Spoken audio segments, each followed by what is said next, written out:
నమస్కారం ఫ్రెండ్స్. తెలంగాణ దేనికోసం తహతహలాడాలి? తెలంగాణలో ప్రజలు తమ స్థాయిని ఎలా పెంచుకోవాలి? తెలంగాణ ప్రజలు తమ జీవన విధానాన్ని మార్చుకుంటే తెలంగాణ తలరాత మారుతుంది అని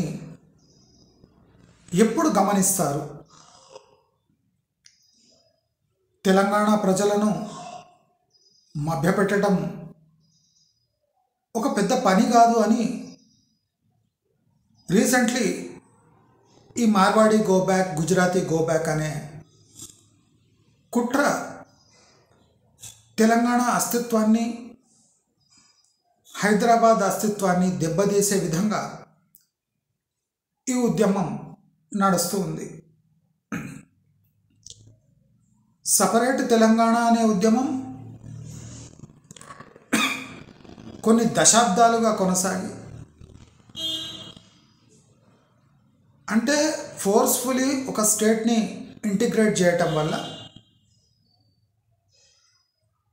ఒక రీజన్ యొక్క ప్రజలు ఎలా తమ అస్తిత్వాన్ని కోల్పోతున్నారు అనే అజెండాపై ఈ తెలంగాణ ఆంధ్ర బైఫర్కేషన్ జరిగింది. అయితే చాలామంది తెలంగాణ బైఫర్కేషన్ స్ఫూర్తితోని తమ సొంత అజెండాలను, తమ సొంత అక్కస్సును రాష్ట్రాన్ని విభజించే ఒక పద్ధతిని ఉద్యమ రూపంలో ఎంచుకొని దాన్ని పదును పెట్టాలని చాలామంది చూస్తున్నారు. అయితే మనం గమనించవలసిన ఒక ముఖ్యమైన పాయింట్ ఏముందంటే, తెలంగాణకు ఏం కావాలి, తెలంగాణ ఏం కోరుకుంటుంది? మీరు ఓటేసిన పొలిటీషియన్స్ వాళ్ళు చేసిన ప్రామిస్పై నిలబడుతున్నారా? అసలు ఇలాంటి నినాదం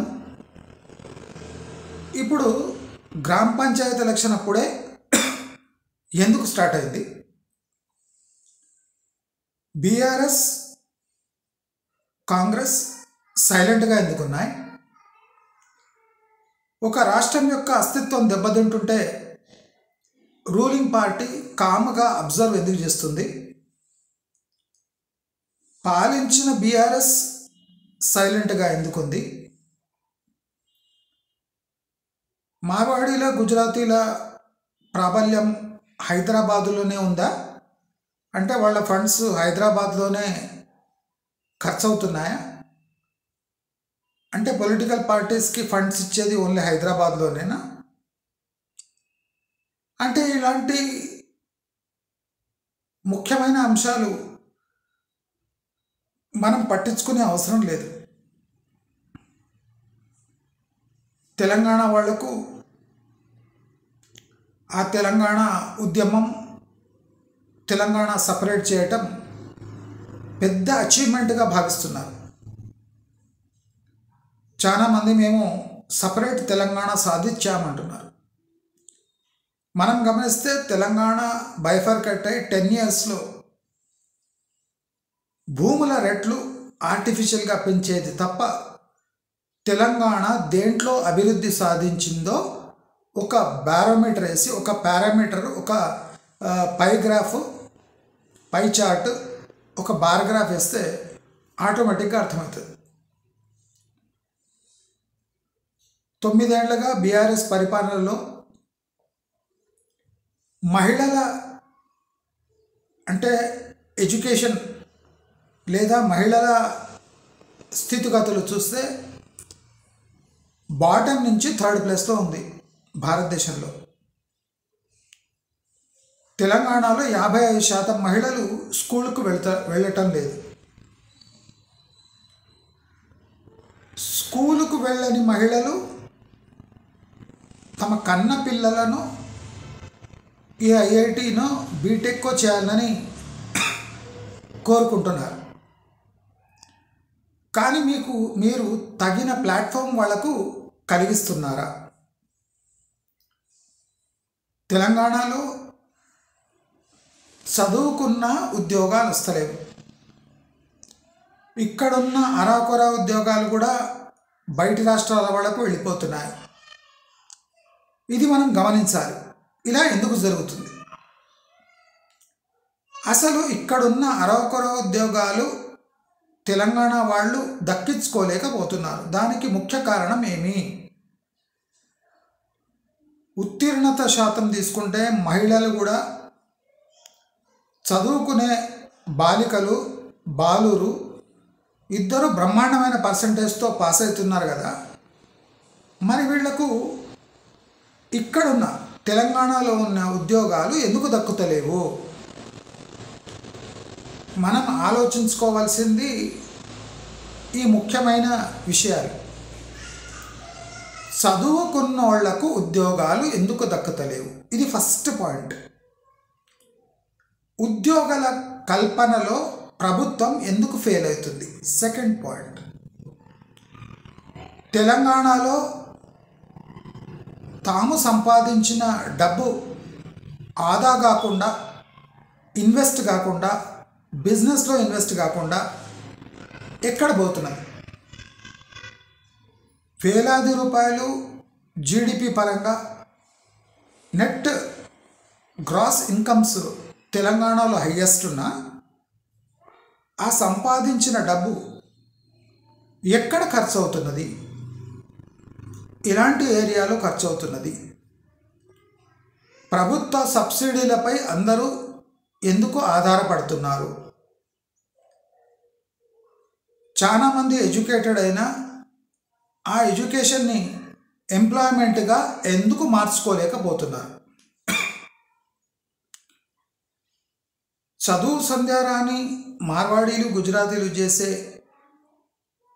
బ్రెయిన్ యాక్టివిటీ అవసరం లేని అతి చిన్న బిజినెస్లు మన వాళ్ళు ఎందుకు చేపట్టలేకపోతున్నారు? అసలు తెలంగాణలో రాజస్థాన్ లాగా చాలామంది బిజినెస్లో ఇన్వాల్వ్ కావాల్సిన ఎంతైనా అవసరం ఉంది. ఎందుకంటే రాబోయే రోజుల్లో కూడా ఎంప్లాయ్మెంట్ అనేది ఒక పెద్ద ప్రాబ్లంగా ఉంటుంది. ఎడ్యుకేషన్పై ఎంత స్ట్రెస్ చేస్తే ఎంప్లాయ్మెంట్ ప్రెషర్ కూడా అంతే పెరుగుతుంది. అంటే అందరికీ చదువుపై సబ్సిడీలు, ఏమి ఫీజు రియంబర్స్మెంట్లు, మీరు ఎన్ని ఫీజు రియంబర్స్మెంట్లు ఇస్తే పాస్ అయిన వాళ్ళు అంత ప్రెషర్ గవర్నమెంట్ మీద ఇస్తారు. అంటే చదువుకోవాలి అనే ఒక ఎజెండాతో మీరు మెస్ ఫీజులు, హాస్టల్ ఫీజులు, హాస్టల్ వసతి గృహాలు, ఫీజు రియంబర్స్మెంట్లు మీరు ఎంత ఇస్తున్నారో వాళ్ళలో ఆశ అంత పెరుగుతుంది. ఆ ఆశ వల్ల నిర్లిప్తత ప్లస్ నిరాశ భయంకరంగా పెరుగుతుంది. ప్రభుత్వం ఏం చేస్తుంది? ప్రభుత్వము మేము ఏం చేయాలనో అది చేసి వదిలేస్తున్నాము, మిగిలింది మీ లైఫ్ మీరు సెటిల్ చేసుకోవాలి అని చెప్తుంది. అంటే ఇప్పుడు ప్రజలు తెలంగాణలో ప్రభుత్వంపై ఎంత డిపెండ్ అయి ఉన్నారంటే, పిల్లవాడు పుట్టినప్పటి నుంచి వాడికి గర్భిణీ కిడ్స్ దగ్గర నుంచి వాడు పాస్ అయ్యి ఫారెన్కి పోవాలన్నా ప్రభుత్వ డబ్బులపై ఆధారపడి ఉన్నారు జనాలు. అంటే సబ్సిడీల బతుకులు బతుకుతున్నారు తెలంగాణ రాష్ట్రంలో. కాబట్టి ఈ సబ్సిడీలు పక్కకు జరిపితే, అంటే సబ్సిడీ దాటి బయట వస్తే వాళ్ళు సమాజంలో బతకలేని పరిస్థితులు ఇప్పుడు తెలంగాణలో ఉన్నాయి. అంటే స్పెషల్ స్కిల్స్ లేకపోతే, ప్రభుత్వ సహాయం లేకుంటే ఎవ్వరూ తెలంగాణలో బతికి మంచి ఉద్యోగాలు చేయలేరు. ఇప్పుడు లక్షలాది మంది బీటెక్లు, బీఈలు, అంటే మనం ఏం నాట్లేసామో అవే విషవృక్షాలుగా ఇప్పుడు సమాజంపై పడుతున్నాయి. అయితే ఇప్పుడు ప్రాబ్లం ఎక్కడొచ్చిందంటే, నిరుద్యోగులు, స్కిల్ లేని వాళ్ళు, భూములున్న వ్యవసాయం చేయని వాళ్ళు, పట్టణానికి వచ్చి ఉపాధి ఎతుకుతున్న వాళ్ళు అందరూ తమ అక్కస్సును కక్కడానికి ఏదో ఒక మార్గాన్ని వెతుకుతున్నారు. ఇప్పుడు కొంతమంది నిరుద్యోగులు గ్రూప్ 1, గ్రూప్ 2, గ్రూప్ 3, గ్రూప్ 4 కోసం లైబ్రరీలో కూర్చొని చదువుకుంటున్నారు. అంటే లైబ్రరీలో కూర్చొని చదువుకు ప్రాక్టికల్ నాలెడ్జ్కి జాబ్కి ఏం సంబంధం ఉందో మనకు తెలియదు. కానీ చాలామంది లైబ్రరీలో కూర్చొని కాంపిటేటివ్ ఎగ్జామ్స్ అంట, ఆ కాంపిటేటివ్ ఎగ్జామ్ చదివి ఆ పోస్ట్లో పోయినాక 1 సంవత్సరం 2 సంవత్సరం లోపలనే ఏసీబీ ద్వారా అరెస్ట్ కాబడుతున్నారు. ఎందుకంటే వీళ్ళ ఏకైక లక్ష్యం ఆ పోస్ట్లో కూర్చొని తెలంగాణను మోసం చేసి డబ్బులు తినడమే. అంటే ఇంత మంచి లక్ష్యాలతో మన యూత్ గవర్నమెంట్ జాబ్స్ కోసం ట్రై చేస్తున్నారు. అంటే ప్రభుత్వంపై ఒత్తిడి పెంచాల్సిన జనాలు సడన్గా టర్న్ అయి ఏదో ఒక ఇష్యూ ఎతుకుతున్నారు. ఎతుకుతుంటే ఇప్పుడు ఆంధ్ర వాళ్ళతోని అంటే సపరేట్ అయిపోయి ఇప్పుడు ఈ హైదరాబాదులో మేజర్ ఆంధ్ర పాపులేషన్ చాలా బాగుపడ్డది లాస్ట్ 9 ఇయర్స్లో. అంటే ఆంధ్ర వాళ్ళని సపరేట్ చేసిన ఆంధ్ర గ్రోత్ స్టోరీ ఆగలేదు, ఆంధ్ర వాళ్ళ గ్రోత్ స్టోరీ ఆగలేదు. అది ఒక కుళ్ళు ఉంది. ఇప్పుడు తెలంగాణ సమాజంలో మన ఇంట్లో మనం బతకలేకపోతున్నాం అనే ఒక డౌట్ ఉంది తప్ప అసలు దీనికి ముఖ్యమైన కారణాలేమి అని ఎప్పుడూ ఆలోచించకుండా ఉద్యమ స్ఫూర్తి అని తెలంగాణను విడగొట్టిన స్ఫూర్తితో ప్రతిదాన్ని విడగొట్టొచ్చు అనుకునే మూర్ఖపు ఆలోచనలు మన తెలంగాణ యావత్ సమాజంలో ఉన్నది. నేను ప్రాక్టికల్గా చెప్తున్నా, ఎగ్జామ్స్ రాస్తే ప్రైవేట్ స్కూళ్ళల్లో 70-80 వేలు ఫీజు కట్టినా 12:30కి ఎగ్జామ్ అయిపోతే 1 o'clock వరకు బుక్స్ ఇచ్చి కొట్టిస్తున్నారు ప్రైవేట్ స్కూల్ యాజమాన్యాలు. వాళ్ళ ఫీజు 80,000, ₹1,00,000, ₹1,50,000 10th క్లాస్. వాళ్ళు 6th క్లాస్ నుంచి ఐఐటి కోచింగ్, 6th క్లాస్ నుంచి ఐఐటి కోచింగ్ ఇచ్చిన పిల్లలను 10th క్లాస్లో బుక్ పెట్టి రాయించే అవసరం ఏముంది? బుక్ పెట్టి రాయించే అవసరం ఏముంది? పేరెంట్స్కి తెలిసిన పేరెంట్స్ నోరు మూసుకొని కూర్చుంటున్నారు. ఏమండి 80,000 ప్రతి ఏటా మీరు ఫీజు తీసుకొని లాస్ట్కు ఎగ్జామ్లో బుక్కులు పెట్టి పిల్లలతో కొట్టిస్తున్నారు, వాళ్ళ భవిష్యత్ ఏమి అని ఒక్క పేరెంట్ అడిగే సాహసం చేస్తలేరు. అదే మన తెలంగాణ దౌర్భాగ్యం. తెలంగాణ ఆలోచించవలసిన విషయాలు చాలా ఉన్నాయి. బీఈ, బీటెక్ గ్రాడ్యుయేట్ అయిన, పీజీ అయిన విద్యార్థులు రోడ్డుపై తిరిగి లాస్ట్ స్విగ్గీ, జొమాటో డ్రైవర్ జాబ్లు ఎందుకు చేయాలి? ప్రభుత్వము వీళ్ళని ఈ పీజీ చేయకుండా ఆపి మీకు కావాల్సిన జాబ్ ఇటువంటివే దొరుకుతాయి, ఇంతే చేయండి, ఇంత చదివితే చాలు అని ఎందుకు ఆపలేదు? వాళ్లకు ఫీజు రియంబర్స్మెంట్ ఎంత చదివితే అంత కట్టించేసి, అంటే వాళ్ళకి ఏ బాధ లేదు. ఫీజు కడుతున్న బాధ ఉంటే చదువుపై శ్రద్ధ ఉంటుంది. ఫీజు గవర్నమెంట్ కడుతుంది, హాస్టల్ ఫీజు గవర్నమెంట్ ఇస్తుంది, అది కాకుండా లిప్స్టిక్లు, దీనికి పౌడరు, అవి కాస్మెటిక్ ఫీజు ప్రభుత్వమే కడుతుంది, వసతి గృహాలు గవర్నమెంటే ఇస్తుంది, ఫీజు లేదు. తాతు లేని పేరెంట్స్ కూడా ప్రైవేట్ స్కూళ్ళల్లో వేసి పిల్లలు బాగా చదువుతారని, అంటే తెలంగాణలో ఉన్నంత రోగ్ పేరెంట్స్, అంటే ఇల్లిటరేట్ రోగ్ పేరెంట్స్ నేను ఎక్కడ చూడలేదు. అడుక్క దినైనా ఫీజులు కట్టడం, ఆ పిల్లగాడి పర్ఫార్మెన్స్ వాళ్ళకి మెజర్ చేయడానికి రాక 5వ క్లాసు 3వ క్లాస్లో స్కూల్ వేస్తే 10వ క్లాస్ వరకు ఆ స్కూల్ ఏం చెప్తే అదే. ప్రోగ్రెస్ కార్డు కూడా చెక్ చేయరాని సన్నాసులు ప్రతి సంవత్సరం 70,000 ఫీజు కట్టి పిల్లల్ని ప్రైవేట్ బడులలో వేస్తున్నారు. ప్రైవేట్ బడులలో వాళ్ళు చేరినాక ప్రతి నెల ఆ ప్రాజెక్టు ఈ ప్రాజెక్ట్ అని వందలాది రూపాయలు, ఒక వారానికి 3 డ్రెస్సులు, బుక్స్ మీద డబ్బులు. అంటే ఈ ప్రైవేటు యాజమాన్యాలు బాగా పెరగడానికి కారణం ఈ సన్నాసి పేరెంట్సే, తెలంగాణ సన్నాసి పేరెంట్సే. అంటే మనం తెలంగాణలో మనం కరెక్ట్ చేసుకోవాల్సిన వందలాది పాయింట్స్ ఉన్నాయి.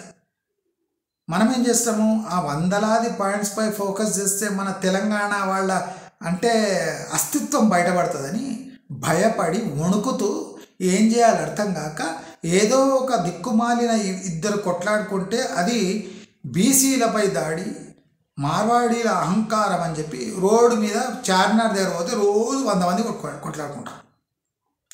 ఒక కులపోడు ఇంకో కులపోడిని కొడుతుంటారు. అట్లని ఒక కులము ఇంకో కులము అని కొట్లాటలు పై స్పెసిఫికలీ టిక్ చేస్తే రోజు ఒక 1000 మందిని ఉసిగొల్పి మీ కులము మా కులము అని కొట్లాడుకుంటూనే కూర్చోవాలి, కానీ వేరే పని కానే కాదు. ఇప్పుడు ఆటో వాడు వస్తాడు, ఆటో వాడు రాగానే ఎవరో ఎక్కాలనుకుంటే నేను రాను పో అంటాడు. చూసినావా వాడు ఆంధ్ర ఆటో వాడు ఉంటాడు.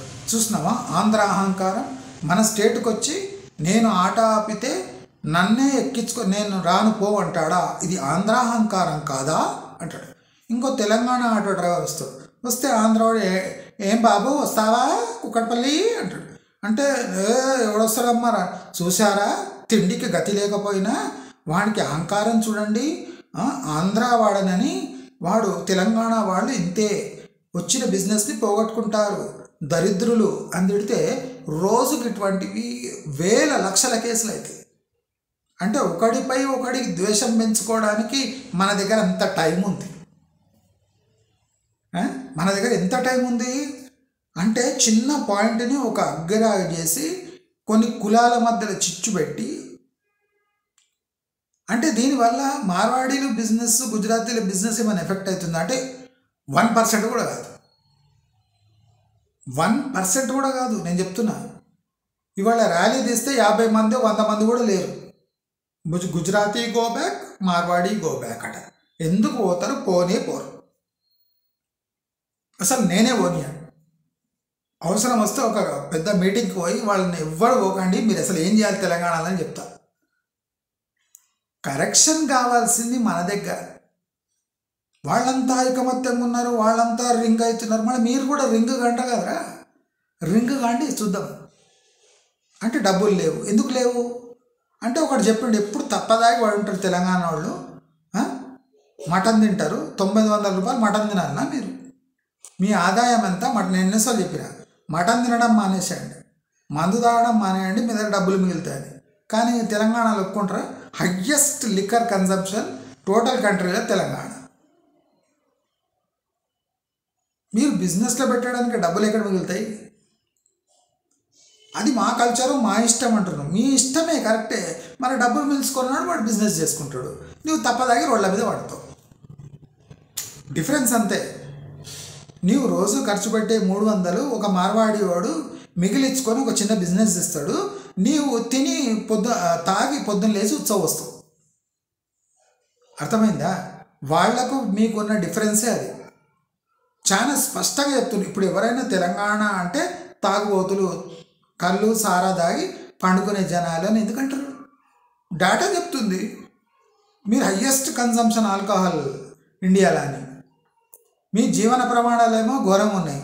చాలామంది రేషన్ షాప్ ముందర క్యూలు కడతారు, పిల్లలను గవర్నమెంట్పై వదిలేసి వాళ్ళ ఎడ్యుకేషన్ అంతా ఫీజు రియంబర్స్మెంట్ పై చేసేసి మీరు ఏం చేస్తారంటే డబ్బులతో తప్పదాగి రోడ్ల మీద పడుకుంటారు. ఇదే ఇమేజ్ ఉంది. తప్పేముంది? 10 మంది అంటున్నారంటే దాని తప్పేముంది? ఇప్పుడు మనకు గవర్నమెంట్ ఫిగర్స్ చెప్తున్నా కదా, హయ్యెస్ట్ కన్సంప్షన్. గవర్నమెంట్ కూడా దానిపైనే ఫోకస్ పెట్టింది. ఎన్ని బార్లు ఓపెన్ చేయాలి, ఎన్ని పబ్బులు ఓపెన్ చేయాలి, ఎన్ని దాన్ని ఏమంటారు బార్ పక్కకు ఉంటుంది కదా, అలాంటివి ఎట్లా ఓపెన్ చేయాలి, బెల్ట్ షాపులు ఎట్లా ఓపెన్ చేయాలి, మ్యాక్సిమం ఎట్లా తాగేయాలి. ప్రభుత్వ అజెండా ఏమో ప్రజలతో తాగేయాలి, తద్వారా పన్నులు తేవాలి, పన్నుల ద్వారా వాళ్ళు సర్వైవ్ అయ్యి అన్నీ అమ్ముకొని వీళ్ళకి రైతు బంధు, రైతు భరోసా ఇచ్చి మళ్ళీ గెలవాలి. ఎన్నాళ్ళు సాగుతుంది ఇది? తెలంగాణ వాళ్ళు సోమరిపోతారు. 100% కరెక్ట్. అది తెలంగాణ వాళ్ళు పక్కా సోమరిపోతారు దాంట్లో రెండో డౌటే లేదు. మనము మన ఇమేజ్ని ఎంత డ్యామేజ్ చేసుకున్నామంటే 100 మంది అంటున్నారంటే దాంట్లో నిజం ఉండదా? 100 మంది వచ్చి ఇక్కడ ఉపాధి పొందుతుందంటే మనసోళ్ళు సోమరిపోతాను అక్కడనే ప్రూవ్ అవుతుంది. వేలాది మంది రాజస్థాన్, గుజరాతీలు, వేరే దేశం వెస్ట్ బెంగాల్, బీహారీలు, ఉత్తరప్రదేశ్ వాళ్ళు వచ్చి ఇక్కడ ఎంప్లాయ్మెంట్ పొందుతున్నారు అంటే తెలంగాణ వాళ్ళు సోమరిపోతులు కనుకనే వీళ్ళకందరికీ ఉపాధి దొరుకుతుంది. దీనికన్నా బెస్ట్ ఎగ్జాంపుల్ ఏముంటుందిరా? దీనికన్నా బెస్ట్ ఎగ్జాంపుల్ ఏముంటుంది? ఉత్తరప్రదేశ్, బీహారీలు, వెస్ట్ బెంగాల్కి లేని స్కిల్స్ మనకు లేవా? ఉన్న స్కిల్స్ మనకు లేవా? అంత ఎనర్జీ లేదా? గుట్టలు తింటాం కదా మనం. మళ్ళీ ఏం చేయడానికి? అందరికీ ఏమంటే ప్రభుత్వ సబ్సిడీలపై చదువుకొని ఆ చదువుకున్న చదువుకు ప్రభుత్వమే ఉద్యోగం కలిగించి వీళ్ళకు పంకా వేసి ఇప్పుడు ఆ స్కిల్ ఇండియా అంటే ఎవరు చేయడానికి రెడీ లేడు. స్కిల్స్ వద్దు మనకు. అప్పణంగా కావాల్సిన చదువు, అప్పణంగా వచ్చిన డబ్బులు, అప్పణంగా వచ్చిన ఉద్యోగాలు కావాలి. ప్రభుత్వమే ఒక ప్రైవేట్ కంపెనీలో అప్లికేషన్ ఇచ్చి బాబు వీళ్ళని తీసుకోండి, వీళ్ళు మా గవర్నమెంట్ స్కూల్లో చదువుకున్నారు, దయచేసి మేము గవర్నమెంట్ వాళ్ళు చెప్తున్నాం తీసుకోండి అంటే వీళ్ళు వాకింగ్ లోపల పోతారు పనిచేయడానికి. అంటే మన స్థాయి ఎంత దిగజారింది, మనం ఎక్కడున్నాము, మన సోమరిపోతులు, తాగుబోతులు అని ఎందుకు ప్రపంచం అంతా అంటుంది. అది గుడ్ల దగ్గర వాళ్ళే, బళ్ళ దగ్గర వాళ్ళే అంటే ఉంటారు. మన స్టేషనరీ షాపులు వాళ్ళదే, పూజా సామాగ్రి షాపు వాళ్ళదే. మన వాళ్ళు చాలా తెలంగాణలో పెద్ద పెద్ద మాటలు మాట్లాడతారు. ఇప్పుడు పెళ్ళైనా గుజరాతీ శారీస్ లాగా ఉల్టా కట్టుకుంటారు. అందరు ఎందుకు కట్టుకోవాలి? ఇప్పుడు ఆడవాళ్ళంతా గుజరాతీ ఉల్టా శారీ వేసుకుంటున్నారు. ఎందుకు వేసుకోవాలి? కొంగు ఇట్లా తీసుకొని బ్లౌజ్ దగ్గర ఇట్లా తీసుకొని స్ట్రైట్ చేసుకొని ఇట్లా వేసుకుంటున్నాం. ఇదంతా తెలంగాణ సంస్కృతినా? తెలంగాణ అస్తిత్వమేనా ఇదంతా? తెలంగాణ జీవన విధానం ఏమైనా పాటిస్తుండ్రా? మార్వాడోళ్ళు ఏండ్లు సంపాదించిన డబ్బు ఒకసారి వాళ్ళ పెళ్ళిలో ఖర్చు పెడతారు. మనం ఏండ్లు ఖర్చు పెట్టేసి పెళ్ళికి అప్పు చేసి మార్వాడి వాళ్ళలా కనిపించాలని తల మీద కిరీటాలు, పాగాలు, షేర్వానీలు వేసుకొని అవి వేసుకుంటే మార్వాడి వాడు రాజులా కనిపిస్తాడు, మనం బికార్ చోటగాడిలాగా ఆ సర్కస్లో జోకర్లు ఉంటారు కదా అట్లా కనిపిస్తాం. అయినా సిగ్గు లేకుండా వీడియోగ్రఫీలు పెట్టి నల్లవు గడ్డము అవి నల్లగా ఉంటారు, వెక్కి బీసీలాగా ఉంటారు, వాడికి కిరీటం తగిలిచ్చి మేకప్ వేసి వాడిని నిలబెడితే ఏదో పెద్ద సంగీత్ హల్దీ అట. మరి సంగీత్ హల్దీలు మన దగ్గర ఉన్నాయా? ఎందుకురా జంగిలిగాండ్లారా? మన దగ్గర ఎన్ని పద్ధతులు అవన్నీ పాటించకుండా సంగీత్ హల్దీ ఏంద్రా? సిగ్గు లేదురా మీకు? కల్చర్ గో బ్యాక్ అట. కల్చర్ నీవే తెచ్చుకుంటున్నావు. ధాబా కల్చర్ ఎక్కడిది? ధాబా కల్చర్ ఎక్కడదిరా? పంజాబీ రాజస్థానీ కల్చర్ అది గాడి కొడుకులారా. దాబాల తిందాం. కల్చర్ని నీవే కంట్లో పొడుచుకొని మండి అని తూర్కోళ్ళ కల్చర్, అరేబియన్ కల్చర్లో పోయి పందుల్లా ఒకటే ప్లేట్లో కూర్చొని తిని మండీకి గోబ్యాక్ అనండి, ధాబా గోబ్యాక్ అనండి చూద్దాం. అవిలే ఎట్లా? ఎందుకంటే రోజు పొద్దున్న లేచి అక్కడనే మెక్కాలి కదా. మనం ఎక్కడ ఖర్చు పెడతామంటే 100 రూపాయలు సంపాదిస్తే 80 రూపాయలు సాయంత్రానికి ఖర్చు పెట్టేస్తాం. 20 రూపాయలు 10 రూపాయలు బ్యాంకులో వేసుకుంటాం. పిల్లలు ప్రతి ఒక్కడు చదివినోడంతా ప్రభుత్వమే ఉద్యోగాలు కలిగించాలి, లేకపోతే ధర్నాలు, రాస్తారోకాలు, సెంట్రల్ లైబ్రరీలో మీటింగ్లు. అసలు తెలంగాణ ఎలాంటి క్లిష్టమైన పరిస్థితిలో ఉంది? ఇప్పుడు ప్రజలు ఎలా ఆలోచించాలి? అది తమ జీవన విధానాలు బాగుపరచుకోవడానికి ఆలోచించాలి కానీ వేరేవాడు బాగుపడుతున్నాడు, వేరేవాడి ఆధిపత్యం పెరిగిపోతుందని ఏడిస్తే మీ ఆధిపత్యం పెరగదు, మీ స్థాయి కూడా పెరగదు. ఉల్టా టైం వేస్ట్ అవుతుంది, ఫోకస్ డైవర్ట్ అవుతుంది. ఇదే ప్రభుత్వానికి కావాలి.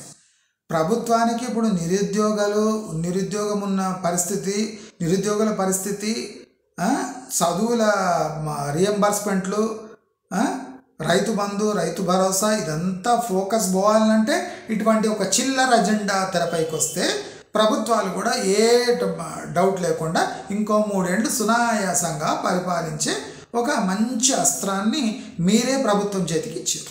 ఇప్పుడు సఫర్ కాండి. అంటే అసలే అంటే ఒక చిన్న బిజినెస్ పెట్టుకోలేని, సర్వైవ్ కాలేని తెలంగాణ వాసులు హెచ్ఎంఆర్ భూములు, పెద్ద పెద్ద ప్రాజెక్ట్స్ ఇవన్నీ కొంటారా? ప్లాట్లు, విల్లాలు కొనేంత పైసలు ఉన్నాయా? మందు కొనడానికే పైసలు లేవు. చిన్న చిన్న వ్యాపారాల్లో సక్సెస్ కాలేకపోతున్నారు, వీళ్ళు విల్లాలు కొంటారా? అంటే అక్కడ జరుగుతున్న గ్రౌండ్ రియాలిటీ ఏమి, మన వాళ్ళు ప్రొజెక్ట్ చేస్తున్న తెలంగాణ ఏమి, మన ఎమ్మెల్యేలు ఎంపీలు ఏం చేస్తున్నారంటే బీజేపీ నిధులు ఇస్తలేదట. ఎందుకు ఇవ్వాలి? మెట్రో లాస్లో ఉంది ఆల్రెడీ. ఆ లాస్లో ఉన్న మెట్రోని మళ్ళీ ఇంకో రూట్లో కట్టి ఇంకా లాసులో నెత్తి మీద వేసుకోమంటే ఏ సెంట్రల్ గవర్నమెంట్ వేసుకోదు. అంటే ఇంత ముదనష్టపు డిపిఆర్లు ఇచ్చి దాన్ని అప్రూవ్ చేయకుంటే ఇది బీజేపీ కుట్ర అని చెప్పే సన్నాసులు మన ప్రభుత్వాలు. మన దగ్గర డబ్బు లేవు, ప్రజలకు చెప్పాలి మన దగ్గర డబ్బులు లేవు, మనం ఓన్లీ ఎడ్యుకేషన్, హెల్త్కు పెట్టగలము, దీనిపై ఫోకస్ పెడతాము, మేము 3 ఏళ్ల వరకు రోడ్లు వేయలేము, మనకి ఏ ఫ్యూచర్ సిటీ, ఆ సిటీ, ఈ సిటీ వద్దు, ఉన్న సిటీనే మనం బాగుపరుచుకుందాము, ఉన్న సిటీలోనే మంచి రోడ్లు వేద్దాము, సిటీ గ్రో స్లో అయినా పర్వాలేదు, నీట్గా కావాలని మనము ప్రజలందరినీ అభ్యర్థిద్దాం. మనం ఉన్న సిటీని మంచిగా చేద్దాం, దాని డ్రైనేజ్ సిస్టమ్ మంచిగా చేద్దాం, ఇక్కడ ఉన్న ప్రజలకు మంచి అంటే ఉపాధి కల్పించడానికి ఫ్యాక్టరీలు పెట్టడానిలో హెల్ప్ ఇచ్చేద్దాం, ప్రోత్సహిద్దాం, ఉచిత కరెంటు, ఉచిత భూమి ఇచ్చి ఫ్యాక్టరీలను సెటప్ చేయమని చెప్తాం, గ్యారంటీ, ఎంప్లాయ్మెంట్ గ్యారంటీ అని బాండ్ సైన్ చేపిద్దాం.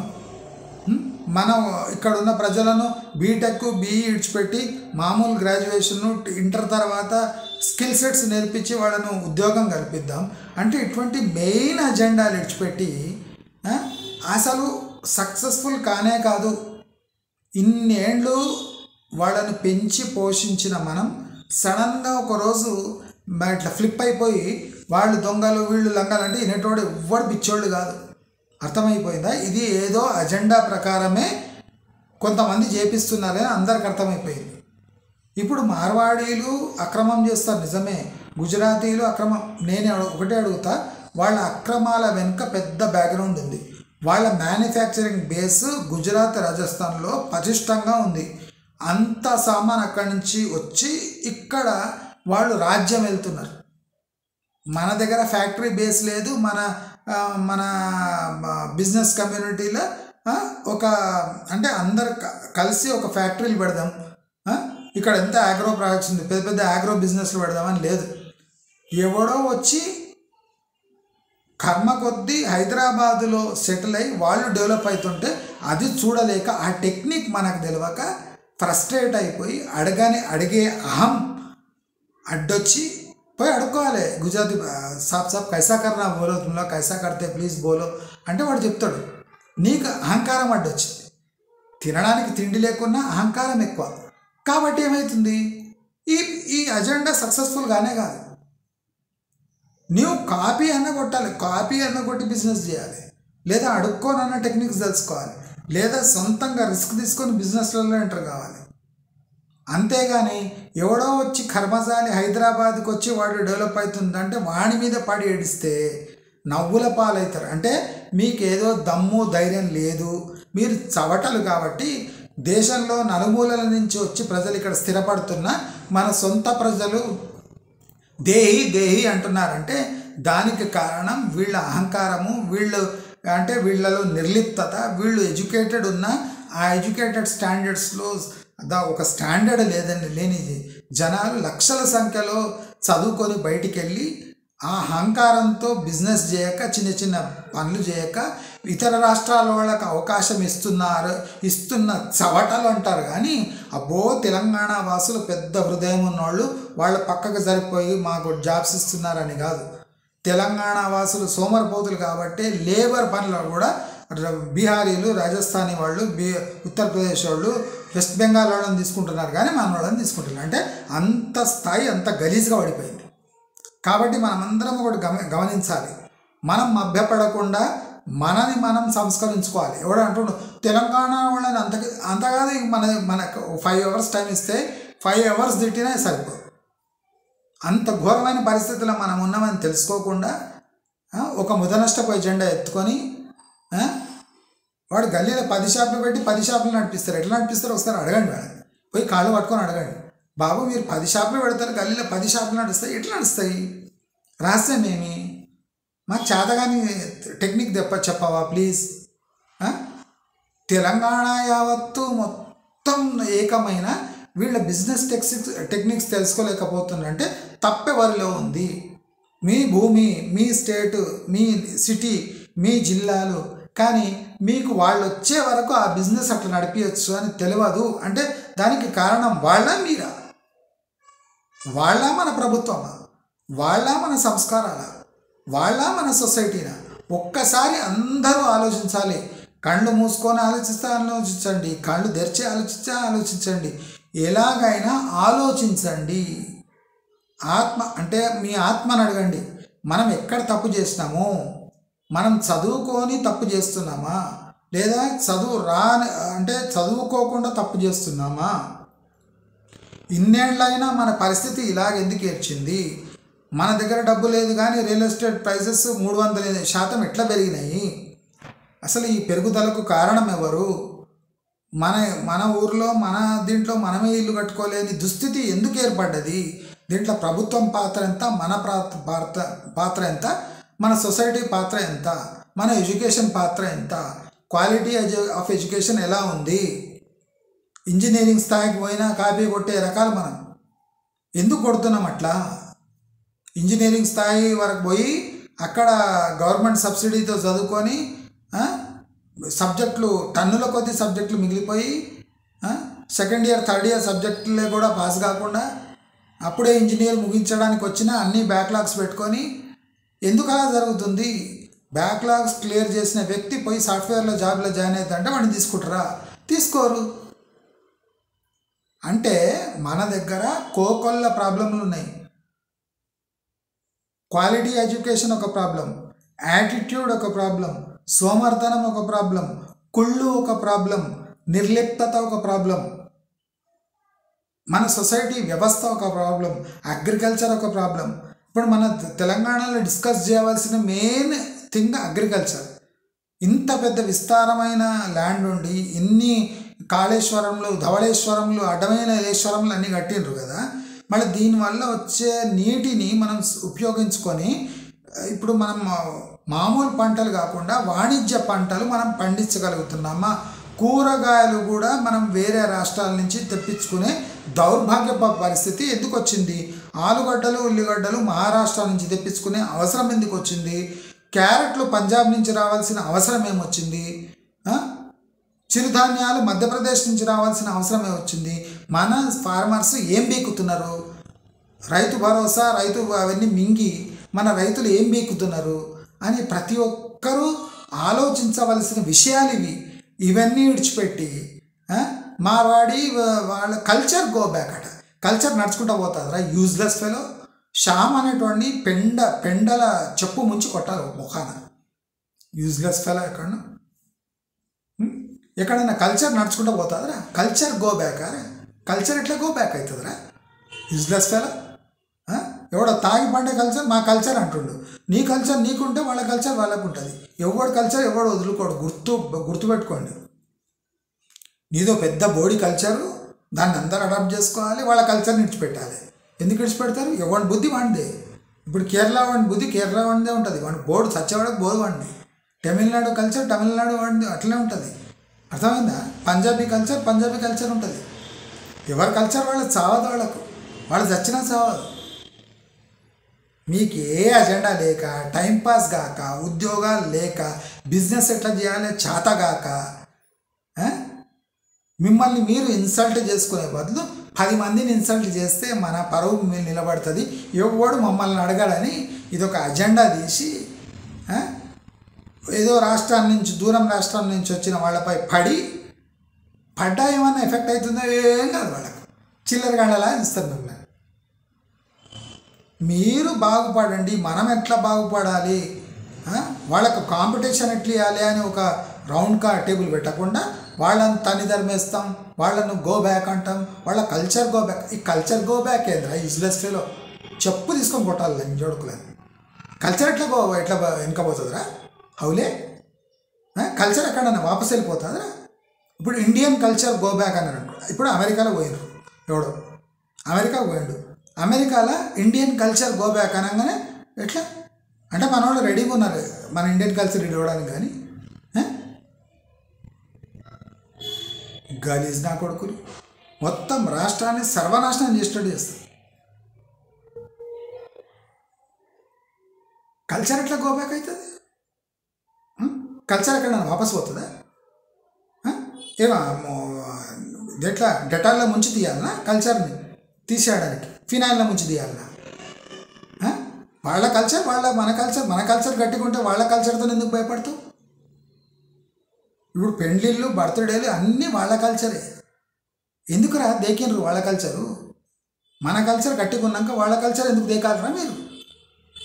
ఎందుకంటే మీకు ఓన్ కల్చర్ మీద భరోసా లేదు, జంగ్లీ కల్చర్ కనుకనే మంచి రిఫైన్డ్ కల్చర్ తీసుకోవడానికి హల్దీలు మెహందీలు ఈ డ్యాన్సులు రాకపోయినా గాడిదలు ఎగిరినట్టు స్టేజ్ మీద ఎగిరి దాంతో వీడియో తీసుకొని మేము కూడా బాగా డెవలప్ అయినామని చూపించడానికి హల్దీలు అవి ఇవి చేసుకొని అనడానికి కూడా రాదు. హల్దీ అంటారు జంగ్లీగాడు. తల మీద ఒక కిరీటం పెట్టుకొని నేను చెప్తున్నా కదా, అనుకుంటా పోతే మనం గంటలు వాదించవచ్చు. దయచేసి ఒకటి గమనించండి, తెలంగాణకు కావాల్సింది మన పరిస్థితులు ఎలా బాగుపడితే తెలంగాణ ఆటోమేటిక్ బాగుపడుతుంది. మనం వీళ్ళనంతా మనం పెంచి పోషిస్తలేము, వాళ్ళు వచ్చి అవకాశం తీసుకొని అవకాశవాదులుగా మారి వాళ్ళంతా తెలంగాణలో సెటిల్ అవుతున్నారు. కానీ మనం గట్టిగా ఉంటే వాళ్లకు స్థానమే ఉండదు. మనం గట్టిగా ఉండి మనం పరిశిష్టంగా బిజినెస్లు చేస్తే వాళ్ళకి సందే దొరకదు. మనము ఓపెన్గా కళ్ళు తాగి పండుకొని రోజు సాయంత్రం క్వార్టర్ సీసాలు వేసుకొని పడుకుంటే వాళ్ళు వచ్చి సెటిల్ అయిపోతారు. సెటిల్ అయ్యి పాతుకుపోయినాక ఇప్పుడు గో బ్యాక్ అట. దయచేసి అందరూ ఇలాంటి మాటలను వ్యతిరేకించండి, ఇలాంటి అజెండాలను తిప్పికొట్టండి అని మీ అందరినీ కోరుకుంటూ నమస్కారం.